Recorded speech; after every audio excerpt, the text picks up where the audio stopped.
For years, life had felt predictable, maybe even a little too comfortable. Emily and I had been married for 6 years, and while our relationship wasn't flawless, I genuinely believed we were doing all right. Sure, my job often kept me buried under piles of work, and her endless social commitments occasionally got under my skin, but we had a rhythm, a balance, or so I thought. Saturday nights had always been our time together, but last weekend she was insistent about attending some party thrown by her work friends. "It's nothing big, David," she said, brushing me off like I was some annoying kid asking too many questions. "Just a low-key get-together. You should come along, it'll be fun." That word, fun, felt like an empty promise. Still, I agreed to go. I told myself it was to be a supportive husband, but in truth, something about it didn't sit right. Lately, I'd noticed her glued to her phone more than usual, often smiling at messages she didn't care to explain. When I asked who she was talking to, her answers were always vague. "Just Jessica?" Or "work stuff," she'd say, dodging my questions. When we got to the party, Emily vanished almost instantly into the crowd. She had always been the social type, effortlessly hopping from one conversation to the next, her laugh carrying above the music. Meanwhile, I stayed in the kitchen, nursing a beer and watching her from afar. Something about the way she moved through the crowd felt off. It wasn't just her usual charm. It was the way her eyes kept scanning the room, like she was searching for someone.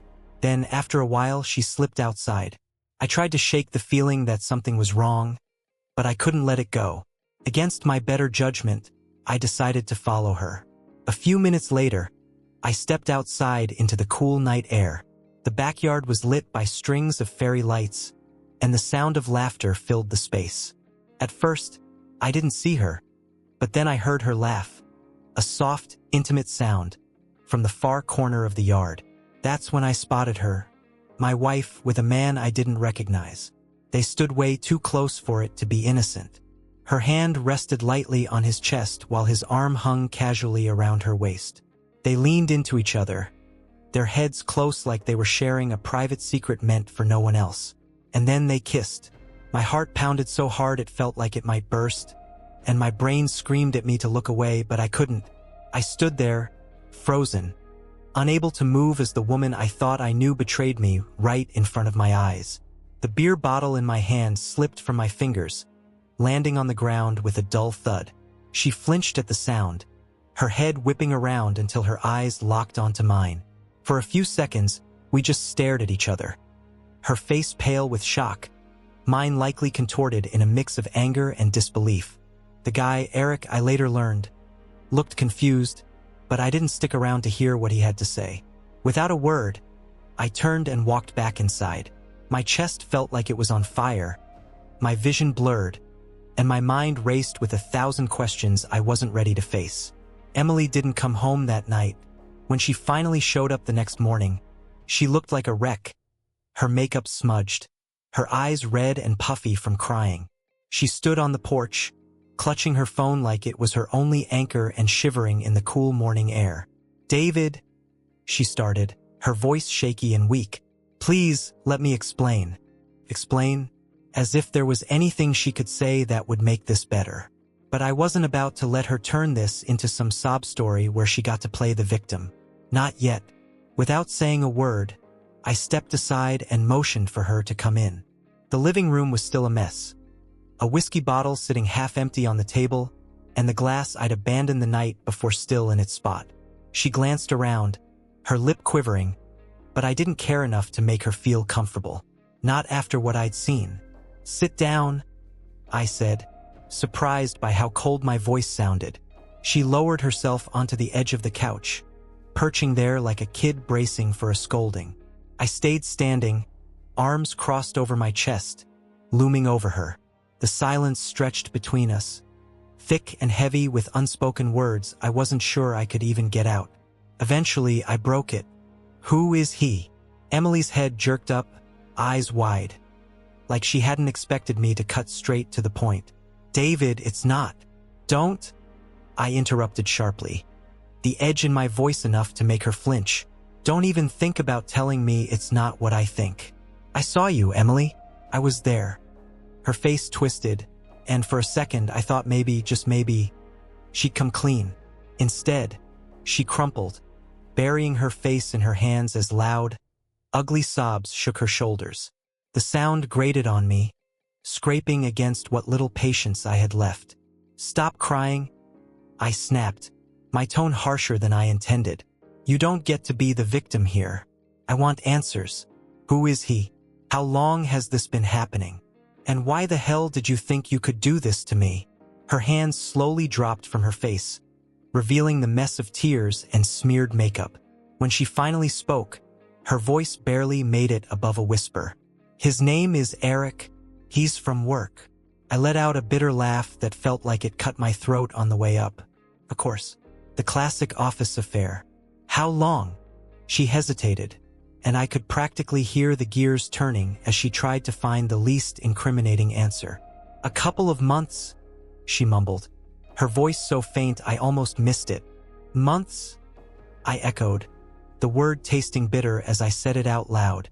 "So, for months you've been lying to me, sneaking around while I was here?" I gestured around the living room. "Busting my ass to build something for us, and you were out with him."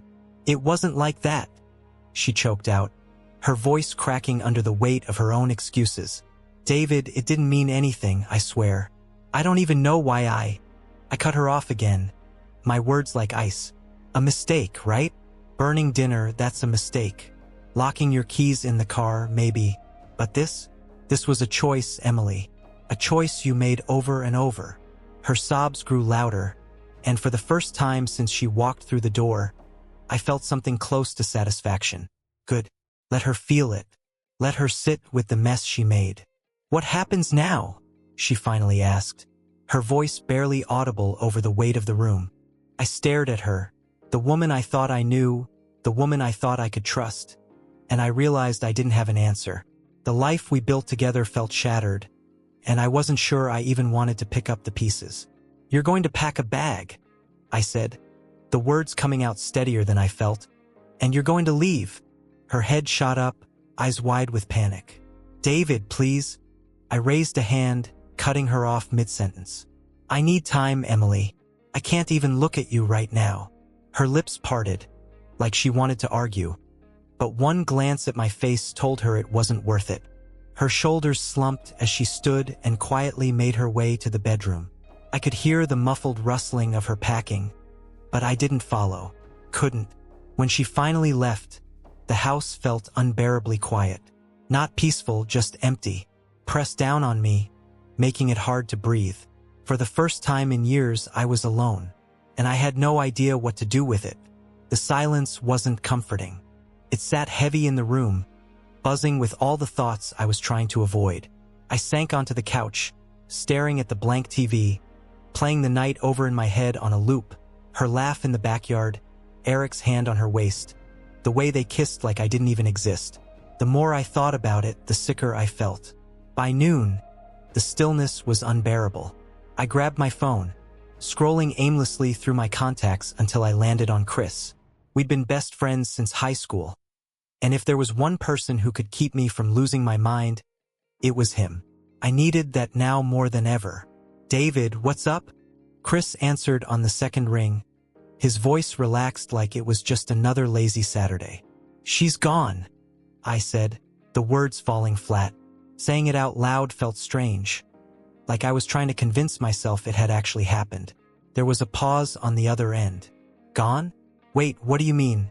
Did you guys have a fight or something?" "She cheated," I replied, my voice hollow, stripped of any emotion. "With some guy from work. I kicked her out this morning." Chris let out a low curse under his breath. "Damn. I'm sorry, man. Do you want me to come over?" For a moment, I considered telling him no. I wasn't sure I was ready to unpack everything yet, to put it into words that made it all feel even more real. But the thought of spending another hour in that house by myself made my chest feel like it was caving in. "Yeah," I finally said. "Bring beer." Chris showed up about 30 minutes later, a six-pack in one hand and a crinkled bag of chips in the other. He didn't say much when he walked in, just gave me a nod and dropped onto the couch next to me like he'd been doing it for years. We cracked open the beers, and for a while, the only sounds were the soft fizz of the cans and the low hum of the TV. It wasn't awkward. The silence felt easy, nothing like the unbearable emptiness Emily had left behind. "So," Chris eventually said, "you want to walk me through it?" I exhaled heavily, dragging a hand down my face. "Caught her last night at some party. She was outside with this guy. I watched them kiss." Chris gave a slow whistle. "Damn, did she even try to deny it?" "She didn't get the chance," I said, bitterness seeping into my words. "I left before she could spin some excuse. She came back this morning, crying, begging to explain. But what's the point? She admitted it. 2 months, Chris. 2 months of lying straight to my face." Chris shook his head, taking a long pull from his beer. "That's rough, man. I don't even know what to say." "Yeah, me neither." The room sank into quiet again, the TV droning in the background. I caught Chris sneaking glances at me, like he was waiting for me to crack, waiting for the moment when I'd break down and spill everything. But I couldn't. "What are you gonna do now?" he asked after a while. I stared at the floor, swirling the beer can in my hand. "No idea." I told her to leave, but everything feels unfinished. 7 years, Chris. 7 years, and this is how it all unravels. Chris shifted on the couch, his tone cautious. "It doesn't have to be over. I'm not saying you should forgive her, but people screw up, David. Maybe there's something left worth fighting for." I felt the anger bubbling back up, tightening in my chest. "Forget my birthday? Fine. Burn dinner? Whatever. But this wasn't a mistake, Chris." She didn't just trip and fall into his arms. She made that choice, every damn day for 2 months. Chris didn't argue. He just nodded, sipping his beer without another word. Later that night, after Chris left, I sat alone in the living room, staring at the wedding photo on the mantel. Emily's smile in the picture was so bright, so full of love, it felt like an insult now, a reminder of something that had been dead long before I noticed. I picked up the frame and turned it face down. Tomorrow I'd figure things out. Tonight I just needed to get through the next few hours. Sunday morning felt like getting hit by a truck. The house was too quiet, the stillness gnawing at me. I hadn't slept, not really. Every time I closed my eyes, I saw them. Emily and Eric. Her hand on his chest, his arm around her waist. Their laughter like I didn't exist. I couldn't sit around drowning in it. If Emily thought she could just waltz back in with some half-baked apology and a tearful confession, she was dead wrong. I needed answers, the truth, not whatever version she thought might soften the blow. Her laptop sat on the desk in the office we shared. It was always our laptop, but let's be real. Emily used it more than I did, especially for work. I told myself this wasn't crossing a line. She'd already smashed every boundary we had. The screen flickered to life, and I froze, fingers hovering just above the keyboard. What was I even hoping to find? Proof? A confession? Some irrational part of me wished there'd be nothing. No trace of betrayal. Maybe she'd been careful. Maybe I'd imagined it all. But she hadn't, and I hadn't. Her email was the first breadcrumb, tucked neatly in a folder labeled Work Projects. Like she thought I wouldn't bother looking there. Clever, but not clever enough. I clicked the first message. The date stamped just a few weeks back. "Last night was incredible. I can't stop thinking about you. I'll find a way to see you again soon. Promise." My stomach twisted. I kept scrolling, each email cutting deeper than the last. Plans for hotel meetups, excuses about late nights at the office. Lie after lie, all laid out in plain text. The same lies she'd whispered to me, now spelled out, black and white. Then there were the calendar entries. Client meeting, work dinner, filling the slots where she'd been sneaking off with him. The simmering anger I'd been nursing since last night boiled over, hot and sharp. I slammed the laptop shut, hands trembling. But it wasn't enough. I needed more. I moved to the nightstand by her side of the bed. The drawer stuck for a second before sliding open, revealing the usual mess. Random odds and ends. And there it was, her journal, leather-bound, untouched for months or so I thought. I flipped through it. My pulse hammered as I found what I didn't want to see. I saw him again today, Eric. I feel alive when I'm with him, but the guilt is unbearable. David doesn't deserve this. I don't know what's wrong with me. Why can't I stop? The words blurred as my vision swam. Alive. That word again. She felt alive with him. And what did that make me? A placeholder? The person she returned to when the thrill wore off? I shoved the journal back into the drawer, slamming it so hard the lamp rattled. By evening, I'd combed through everything: emails, texts, receipts from their little rendezvous. A trail of betrayal cataloged like she didn't even care if I stumbled across it. I sat there, surrounded by proof, unsure what to do next. Part of me wanted to confront her, throw every piece in her face and demand an explanation. But the other part of me, the one still standing in that backyard, frozen in place, needed more time. My phone vibrated on the table. Emily, David, please, can we talk? I can't stand this silence. I stared at the screen, thumb hovering over the reply button. After a long pause, I typed back, not yet. The rest of the night I paced the living room, the weight of it all pressing harder with each step. The life I thought we'd built together, the love I thought was real, felt like a cruel joke now. By the time I finally collapsed onto the couch, one thing had become clear. I wasn't letting her walk away from this unscathed. By Monday morning, the storm inside me had shifted. The raw, chaotic anger had cooled into something colder, sharper. I wasn't the type to yell or break things.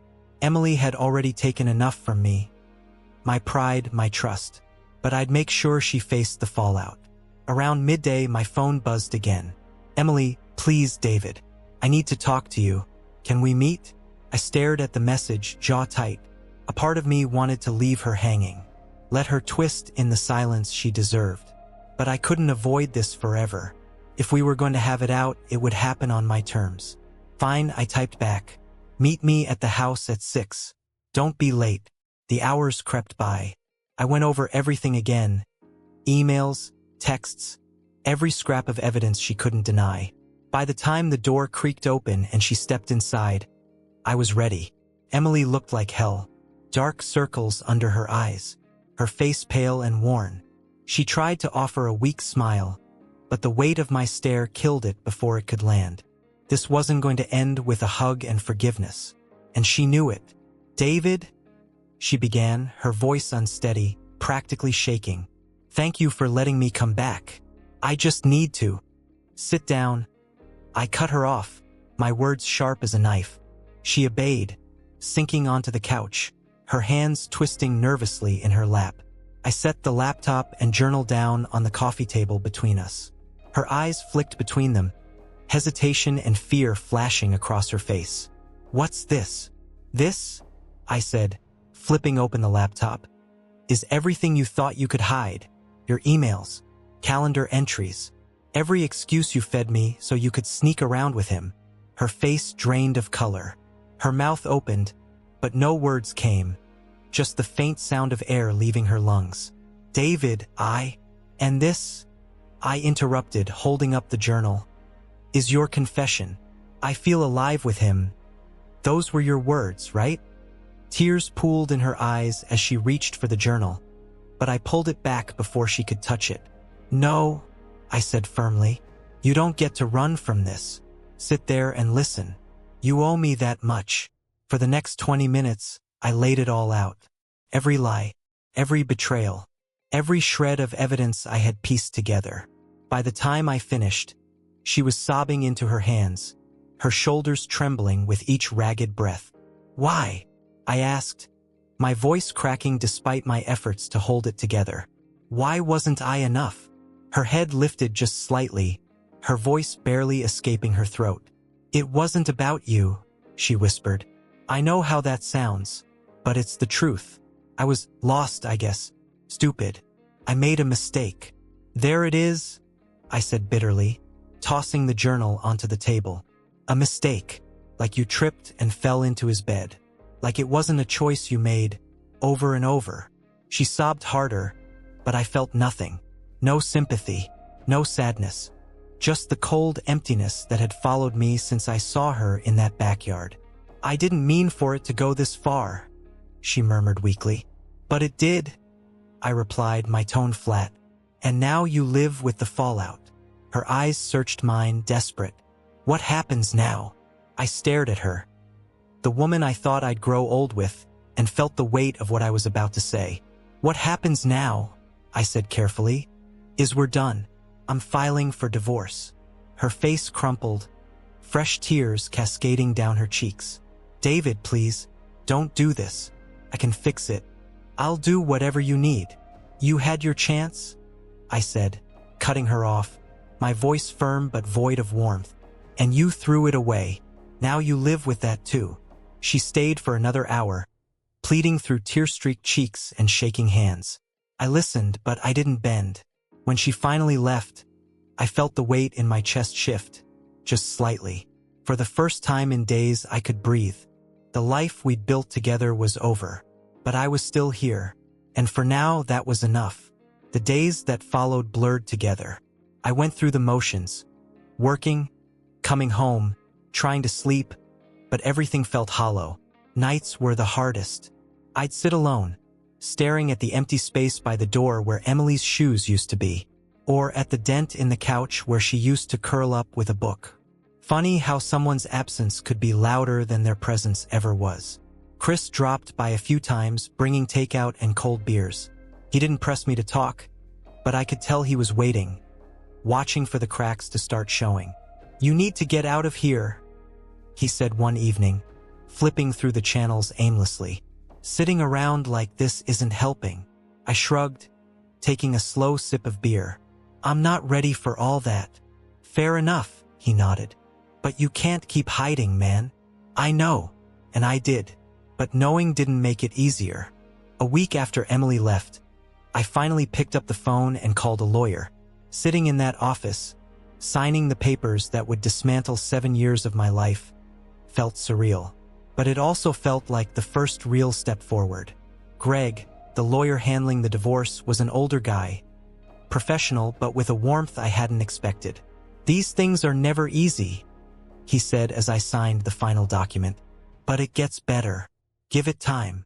I nodded, though I wasn't sure I believed him. Emily called a few times after that. I let most of them ring out. Her messages were predictable. Apologies wrapped in promises to change, peppered with desperate pleas for another chance. I deleted them without bothering to listen all the way through. The anger had faded. Now I was just tired.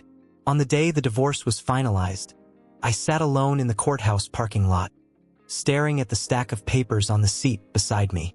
It didn't feel like closure. It felt like losing something important, just quietly and without much ceremony. Chris took me out for drinks that night.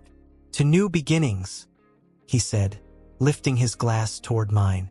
I forced a smile, clinking my drink against his, but deep down I wasn't sure where to begin. The first real step forward came about a month later. I was cleaning out the closet when I stumbled across one of Emily's sweaters, hidden in the back like she'd forgotten it. For a second, I considered holding on to it, maybe out of habit, maybe out of some misplaced sentiment. Instead, I tossed it in the donation pile without a second thought.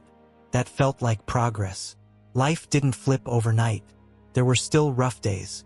Moments when I'd instinctively reach for my phone to text Emily, only to remember there was no reason to. But gradually, piece by piece, I started putting myself back together. I joined a gym, spent more time out with Chris, met new people, rediscovered the parts of myself that had gotten lost somewhere along the way. Then one day I laughed. A real, genuine laugh. Caught me off guard. Felt strange, but good. I doubt I'll ever fully understand why Emily did what she did. But I stopped chasing explanations. Some things just don't come with answers. And maybe that's all right. All I know is this: I'm still standing. And for the first time in a long while, that feels like enough.